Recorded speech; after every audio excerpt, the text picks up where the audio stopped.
Morning students.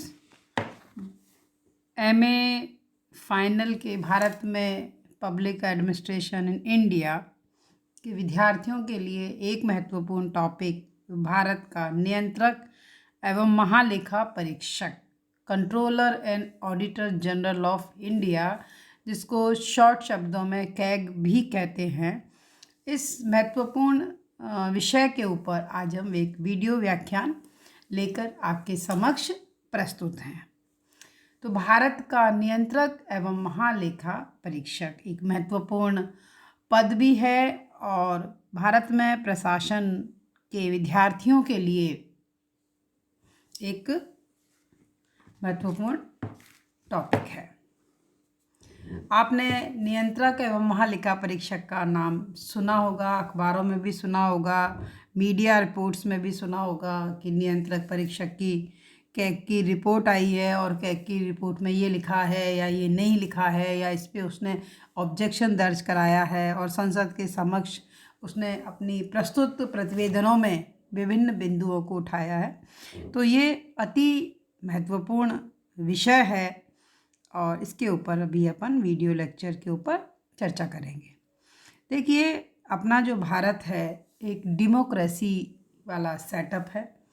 यहाँ पे संसदीय लोकतंत्र है और संसदीय लोकतंत्र का एक आवश्यक तत्व स्वतंत्र लेखा परीक्षा करवाना है।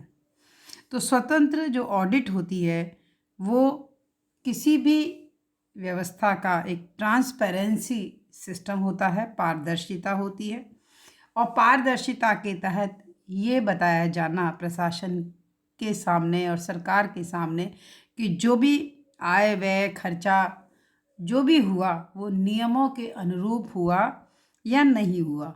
अगर अनियमितता हुई है तो किस स्तर तक हुई है, उसको दूर करने के क्या उपाय हैं, ये समस्त बातें जो है लेखा परीक्षक के क्षेत्राधिकार में आती हैं। तो संसदीय शासन पद्धति में कार्यपालिका अपने समस्त कार्यों के लिए विधानमंडल के प्रति उत्तरदायी होती है और समस्त कार्यों के प्रति उत्तरदायी तभी हो सकती है जब कार्यपालिका के समस्त कार्यों की जांच करके उस पर वो अपना निर्णय दे सके। कुछ कार्यों की जांच तो आप बड़े आसानी से कर सकते हैं, लेकिन कुछ फाइनेंशियल, वित्तीय और थोड़े से जटिल मुद्दे होते हैं जिनके लिए विशेष ज्ञान की आवश्यकता होती है। उन्हीं विशेष ज्ञान में लेखा परीक्षा करना, कार्यपालिका के वित्तीय आदान प्रदान का औचित्य या अनौचित्य निर्धारण करना एक टेक्निकल वर्क है जिसके लिए एक विशेष ज्ञान की आवश्यकता होती है। पार्लियामेंट्री जो मेंबर होते हैं वो सामान्य जन के होते हैं और उनके प्रकार मतलब उनमें इतनी विशिष्ट योग्यता और क्षमता नहीं होती कि वो वित्तीय जो मुद्दे हैं उनकी स्वयं जांच कर सकें। इसलिए ये संसद का कार्य है कि वो वित्तीय व्यवहारों की जांच करे और ये सुनिश्चित करे कि टैक्स पेयर्स के पैसे का सदुपयोग हो रहा है या दुरुपयोग हो रहा है। तो इस कार्य को करने के लिए एक विशेषज्ञ की आवश्यकता होती है। उसे स्वतंत्र निकाय महालेखा परीक्षक के रूप में अपॉइंट किया जाता है और ये संसदीय प्रणाली की एक आवश्यकता है। नियंत्रक महालेखा परीक्षक अपने परामर्श के द्वारा संसद को उपयुक्त कार्य करने योग्य बनाता है और इसी कारण से जो कंट्रोलर एंड ऑडिटर जनरल का जो पोस्ट है वो संसदीय शासन व्यवस्था में एक अपरिहार्य अंग बन गया है। तो जो 4 आधारशिलाएं हैं हमारे संविधान की, जिसमें कार्यपालिका है, व्यवस्थापिका है, न्यायपालिका है और उसमें एक कंट्रोलर ऑडिटर जनरल भी है। हमारे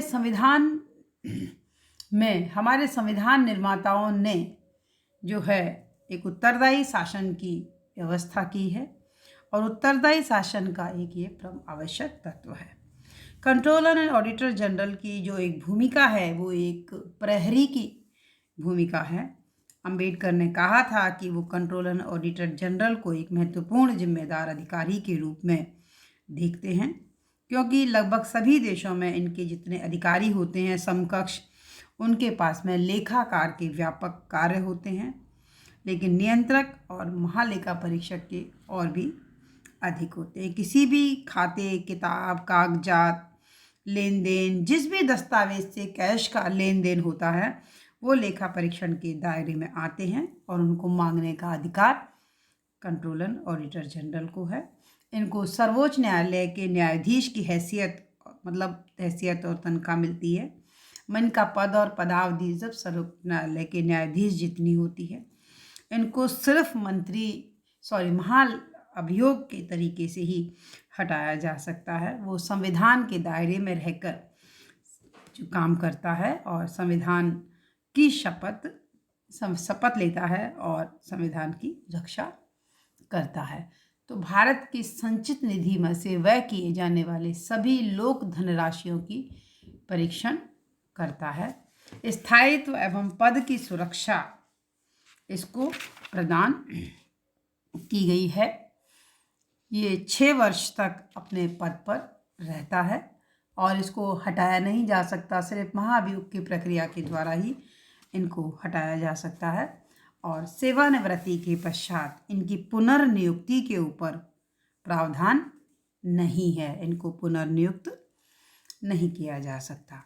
सन 1950 में जो पुराने हमारे संवैधानिक जो 1935 में जो एक इसका पद बनाया गया था, लेकिन 1950 के संविधान में इसका नाम बदलकर महालेखा परीक्षक का नाम बदलकर नियंत्रक एवं महालेखा परीक्षक कर दिया गया और ये एक संवैधानिक पद है ना। 1971 में एक नया अधिनियम पारित करके कैग के अधिकारों और कर्तव्यों को परिभाषित किया गया। 1976 में उसको लेखांकन संबंधी दायित्वों से मुक्त कर दिया गया है। अब वो केवल लेखा परीक्षण संबंधी ही कार्य करता है। 1984 में नियंत्रक महालेखा परीक्षक अधिनियम जो है 1971 में संशोधन एक लाया गया था। इस संशोधन के तहत इस पद पर कार्यरत व्यक्ति को जहां एक तरफ पेंशन सुविधाओं में वृद्धि का लाभ दिया गया है, वहीं दूसरी ओर उसकी शक्तियों में भी वृद्धि कर दी गई है। तो उसके वेतन भत्ते निवृत्ति पर संसद को मतदान का अधिकार नहीं है। इस संबंध में श्री चब ने लिखा है कि लेखा जो नियंत्रक है वो कई मामलों में अद्वितीय है। उसे सिविल सर्विसेज में कार्य करने के लिए प्रशिक्षण दिया गया है। वह इस सेवा में कार्य करता है। उसके अधीनस्थ कर्मचारी भी उसी सेवा के सदस्य होते हैं, फिर भी वह उनसे अलग होता है। तो अब हम बात करेंगे कि इसके कैग के कार्य और शक्तियां कौन कौन से हैं। नियंत्रक एवं महालेखा परीक्षक 2 प्रकार के महत्वपूर्ण कार्य करता है। पहला एक कंट्रोलर के रूप में उसका एक कर्तव्य है कि वो इस बात को देखे कि भारत की संचित निधि से संसद द्वारा बनाए गए कानूनों के अनुसार ही धन की निकासी हो। दूसरा वो ये देखा जाए कि सार्वजनिक लेखों के महालेखा परीक्षक के रूप में उसका एक कर्तव्य है कि समस्त सरकारी धन का व्यय संसद द्वारा पास किए गए कानून और नियमों के अनुसार हो। तो लेखा परीक्षक के अनुसार उसके जो कर्तव्य हैं वो निम्नलिखित हैं। पहला तो ये है कि समस्त जो व्यय है वो जो इस बात की सुनिश्चित करने के लिए होता है कि जितना व्यय कानूनी रूप से उन सेवाओं के लिए उपलब्ध था वो उपयोग कर लिया गया है और उसके लिए उन्होंने समुचित स्वीकृति पहले से ही प्राप्त कर रखी हो। दूसरा ये है कि ऋण, निक्षेप, सिंकिंग फंड, सस्पेंस अकाउंट्स, उगाऊ धनराशियों से संबंध रखने वाले केंद्र व राज्यों के सभी लेन देन की वो परीक्षा करता है। केंद्रीय राज्य सरकारों के द्वारा रखे जाने वाले व्यापारिक निर्माण कार्य, हानि लाभ के विवरण, बैलेंस शीट आदि की भी वो लेखा परीक्षा करता है। सरकारी विभागों के वो आय की जांच करता है। जितने भी राजकीय और केंद्रीय सरकार के अनुरोध पर किसी भी सरकारी विभाग के स्टोर के सामान की जांच कर सकता है, स्टोर एंड स्टॉक्स दोनों की। वह सरकार की प्रार्थना पर अपने विवेक से स्थानीय संस्थाओं की ऑडिट परीक्षा जैसे अतिरिक्त कर्तव्य भी कर सकता है, निभा सकता है। The controller and auditor general जो है उसके अमेंडमेंट अधिनियम 1984 के द्वारा उसके कार्य और शक्तियों में वृद्धि की गई है। वो बहुत सारे कार्यों को बहुत सारे अधिकारियों के माध्यम से पूरा करता है। तो उसके अधीन जो अधिकारी काम करते हैं वो ये है कि प्रत्येक राज्य में उसके अधीन एक अकाउंटेंट जनरल होता है। वो उस राज्य के समस्त सरकारी गवर्नमेंट रिकॉर्ड्स का आंख सांच जांच वाँच का काम करता है। दूसरा, केंद्रीय राजस्व के तथा डाकतार विभाग के महालेखा अध्यक्ष होते हैं। फिर रेलों के व्यय की जांच करने वाले ऑडिटर जनरल होते हैं। प्रतिरक्षा सेवाओं की जांच करने वाले ऑडिटर जनरल होते हैं। खाद्य व पुनर्वास पूर्ति की जांच करने वाले होते हैं। सरकार के व्यापारिक संगठन और कंपनियों के लेखों की जांच करने वाले व्यापारिक लेखा निदेशक होते हैं। सातवां, इंग्लैंड और भारत में भारत सरकार द्वारा किए जाने वाले व्यय की लेखा परीक्षा के लिए लंदन तथा वॉशिंगटन में भारत की लेखा जांच करने वाले होते हैं। अब हम बात करने आते हैं कि इन अधिकारियों के अतिरिक्त नियंत्रक एवं महालेखा परीक्षक के प्रतिवेदन किस प्रकार से होते हैं। केंद्र राज्य सरकार के लेखों की जांच के बाद महालेखा द्वारा केंद्र राज्य प्रत्येक के लिए अलग अलग जांच प्रतिवेदन ये लोग तैयार करते हैं। नियंत्रक महालेखा परीक्षक अपने 55,000 से ज़्यादा कर्मचारियों द्वारा महीनों से लेकर वर्षों तक पूरे गवर्नमेंट के रिकॉर्ड, सार्वजनिक क्षेत्र के रिकॉर्ड्स, उनकी जांच पड़ताल, उनकी पूछताछ, इन सब के बाद किसी रिपोर्ट को अंतिम रूप दिया जाता है। वित्त मंत्रालय के जरिए यह रिपोर्ट राष्ट्रपति के पास भेजी जाती है और राष्ट्रपति के अनुमोदन के बाद ये संसद में रखी जाती है। लोकलेखा समिति और महालेखा परीक्षक की मदद में जांच पड़ताल में लेती है और जहां जहां विभागों में कोई कमियां पाई जाती हैं या अनियमितताएं पाई जाती हैं तो उनको वो अपने जांच के शिकंजे में लेती है। महालेखा परीक्षक की रिपोर्ट में व्यय की अनियमितता या नियमितता, उसके औचित्य के संबंध में टीका टिप्पणियां होती हैं। महत्वपूर्ण जो वित्तीय अनियमितताएं होती हैं, जैसे अनुमतियां प्राप्त करने में कमियां, निर्धारित नियमों और कार्य विधियों को लागू करने में असफलता, वित्तीय प्रशासन के स्वीकृत स्तरों का उल्लंघन आदि। अबुद्धिमत्तापूर्ण खर्चों व अति व्यय के मामले भी ये प्रकाश में लाती है। दोषपूर्ण बजट निर्माण या अपर्याप्त व्यय नियंत्रण के बारे में ये विनियोजन लेखा परीक्षण के स्वरूप उत्पन्न होती हैं। तो वास्तव में इनका जो कार्य है वो एक उपयोगी कार्य है। सरकारी धन जनता की धरोहर है, उसकी समुचित अभिरक्षा आवश्यक है। पंडित जवाहरलाल नेहरू ने कहा था कि संसद के नियंत्रक महापरीक्षा की आलोचना करने का अर्थ होगा कि संविधान के तहत उनकी स्थिति को कमजोर करना। संक्षेप में ऑडिट महत्वपूर्ण है, किंतु उद्देश्य जो है वो छिद्रान्वेषण एवं निषेधात्मक जो है वो नहीं होना चाहिए। तो इनकी जो सुधार और नियमों में परिवर्तन के संदर्भ में अनेक महत्वपूर्ण सुझाव जो है वो सुझाए गए हैं। तो पहला तो ये है कि नियंत्रक एवं महालेखा परीक्षक ने सुझाव दिया था कि श्रेष्ठतर संगठन के लिए कार्य कुशलता प्राप्त करने के लिए उचित है कि संबंधित विभागों द्वारा प्रशासकीय लेखा परीक्षण प्रणाली को लागू किया जाए। यदि इसमें थोड़ा सा भी अतिरिक्त व्यय हो तो चिंता नहीं करनी चाहिए। दूसरा, सरकार इस बात में समर्थ नहीं है कि अधिशासी आदेशों के अंतर्गत मंत्रियों की हवाई यात्रा को नियमित करे। जजों के लिए ऐसी उपलब्धियां स्वीकार करना अनुचित था जो कानून द्वारा मान्य नहीं थी। ठेके करने से संबंधित कार्यविधि में परिवर्तन होना चाहिए। नियंत्रक महालेखा परीक्षक को यह अधिकार होना चाहिए कि राज्य द्वारा प्रायोजित संस्थाओं और उद्यमों के खर्चों का भी वो लेखा परीक्षण करे, चाहे ये एंटरप्राइजेज किसी भी नाम से क्यों ना किया जाए। भारत के राजस्थान की छठी पंचवर्षीय योजना बाबत कंट्रोलर एंड ऑडिटर जनरल की रिपोर्ट भी काफ़ी महत्वपूर्ण रही। तो कई उदाहरणों के आधार पर ये कहा जा सकता है कि जिन उद्देश्यों के लिए विनियोजन या ग्रांट्स एंड एड स्वीकार किए जाते हैं उनकी उपेक्षा होती है। सरकारी धन का मितव्ययतापूर्ण उपयोग करने का प्रयास नहीं किया जाता। लोक कल्याण से संबंधित महत्वपूर्ण मसलों की उपेक्षा होती है।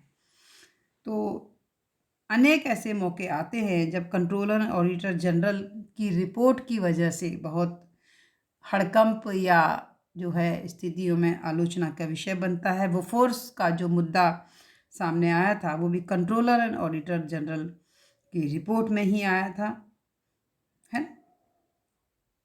तो कई बार कंट्रोलर एंड ऑडिटर जनरल की रिपोर्ट के बाद में कई मंत्रियों को इस्तीफा भी देना पड़ा। एक बार आर वेंकटरमन ने 1984 में लेख में लिखा था कि सीएजी को फिजूल खर्ची पर निगाह रखनी है, तो इनका काम जो है वो महत्वपूर्ण हो जाता है। तो इनको जो है सर्वोच्च न्यायालयों के न्यायाधीश के समान जो स्थिति और अधिकार दिए गए हैं। इनको सार्वजनिक धन का सजग प्रहरी और रखवाला कहा जाता है। कई बार ऐसा भी होता है कि ये इनकी जो भूमिका है बहुत नेगेटिव हो जाती है। ये अपने अधिकारों की मर्यादा को भुला देते हैं और ये जागरूक पहरेदार के स्थान पर एक ऐसा रोल अपनी करने लगते हैं जिससे कि वो सरकारी अधिकारियों को आगे नहीं बढ़ने देते हैं और उससे प्रशासन के कार्य में अनेक कठिनाइयाँ उत्पन्न होती हैं। बोफोर्स तोप के मुद्दे पर सीएजी की रिपोर्ट ने एक तूफान ला दिया। एनकेपी साल्वे ने तत्कालिक सीएजी जो थे टीएन चतुर्वेदी को उन्होंने कहा कि उनका रोल जो है वो एक चार्ली का है और उन पर महाभियोग लगाने की भी धमकी उस समय दी गई थी। लोक प्रशासन के विशेषज्ञ पॉल एच एपल भी लिखते हैं कि उन्होंने भारत के कंट्रोलर एंड ऑडिटर जनरल के कार्यों की उन्होंने कटु आलोचना की है। उन्होंने ये कहा है कि वर्तमान में बिगड़ती हुई स्थिति का निचोड़ ये है कि भारत में कंट्रोलर एंड ऑडिटर जनरल एवं कर्मचारियों में निर्णय करने एवं कार्य के प्रति पाए जाने वाली व्यापक अनिच्छा का मुख्य कारण है। यह निरोधात्मक है, ये निषेधात्मक है और नौकरशाही के माध्यम से ये काम करता है। तो लेखा परीक्षक अच्छे प्रशासन के बारे में अधिक नहीं जानते और जो कुछ भी वो जानते हैं उसका जो है उत्साहहीन एक ऐसा कार्य है जिसका स्वरूप संकुचित है और उपयोगिता सीमित है। तो एक ए.के. रॉय ने भी लिखा है कि नियंत्रक और महालेखा परीक्षक ना तो अनाधिकार हस्तक्षेप करने वाला दस्तराज है, ना ही गंदी नालियों का निरीक्षक है, किंतु लेखा परीक्षा के दौरान वो गंदगी अवश्य देखता है। तो इसलिए उसका कर्तव्य है कि इस ओर वे संसद का ध्यान खींचे और अपना मामला उसे सौंप दे। पॉल एपलबी की जो आलोचना है आप उसको स्वीकार नहीं कर सकते क्योंकि हो सकता है कि वो उनकी पर्सनल राय है और वो ऑडिट को पसंद ना करते हों। इसी कारण से अमेरिका में कंट्रोलर एंड ऑडिटर जनरल को प्रशासन में कोई महत्वपूर्ण स्थान नहीं दिया गया है। लेकिन भारत के संदर्भ में देखें या किसी भी संदर्भ में देखें तो इनका कार्य बहुत उपयोगी कार्य है। राजकीय धन जो है, सरकारी धन जो है वो जनता की धरोहर है और उसकी समुचित अभिरक्षा आवश्यक है। श्री अशोक चंदा ने कहा कि नियंत्रक एवं महालेखा परीक्षक की संवैधानिक या कानूनी स्थिति चाहे कुछ भी हो, किंतु उसके कार्य को कम करना राष्ट्रीय वित्त व संसदीय नियंत्रण के प्रति एक आघात समझा जाएगा। जवाहरलाल नेहरू ने भी यही कहा कि संसद में नियंत्रक महालेखा परीक्षक की आलोचना करने का मतलब होगा कि उसकी स्थिति को कमज़ोर करना। तो अंत में हम यही कहना चाहेंगे कि लेखा परीक्षण एक अति महत्वपूर्ण है, किंतु उसका उद्देश्य यह नहीं होना चाहिए कि वो छिद्रान्वेषण की दृष्टि से प्रशासन को देखे। उसे प्रशासन को सकारात्मक और सुधारात्मक दृष्टि से देखना चाहिए। तो ये जो नियंत्रक और महालेखा परीक्षक है ये महत्वपूर्ण संवैधानिक पद है और इसको इसकी पद नियुक्ति पदावधि सब अपने संयुक्त सर्वोच्च न्यायालय के न्यायाधीशों की तरह से होती है। इसका एक बार नियुक्ति होने के बाद उसके वेतन अवकाश निवृत्ति में उसके हित के विरुद्ध कोई परिवर्तन इसमें नहीं किया जा सकता है। इसके कार्यालय का व्यय प्रशासनिक व्यय कर्मचारियों का वेतन ये सभी कुछ संसदीय संचित निधि पर आधारित है और इसलिए जो है वो कार्यपालिका से पूर्णतः स्वतंत्र है ना। तो इस प्रकार से ये जो टॉपिक है वित्तीय अनियमितताओं को प्रकाश में लाते हैं, सदन पर चर्चा करते हैं, सरकार को आड़े हाथों ले सकते हैं। तो सरकार की आलोचना करने वाले, उनके खर्चे को नियंत्रित करने वाले, उनकी अनियमितताओं को सबके संसद के सामने रखने वाले पद की जो है महत्ता से कभी भी इनकार नहीं किया जा सकता है। तो ये तो था controller and auditor general of India. इसके बारे में मैं समझती हूँ आपको समझ में आ गया होगा। धन्यवाद।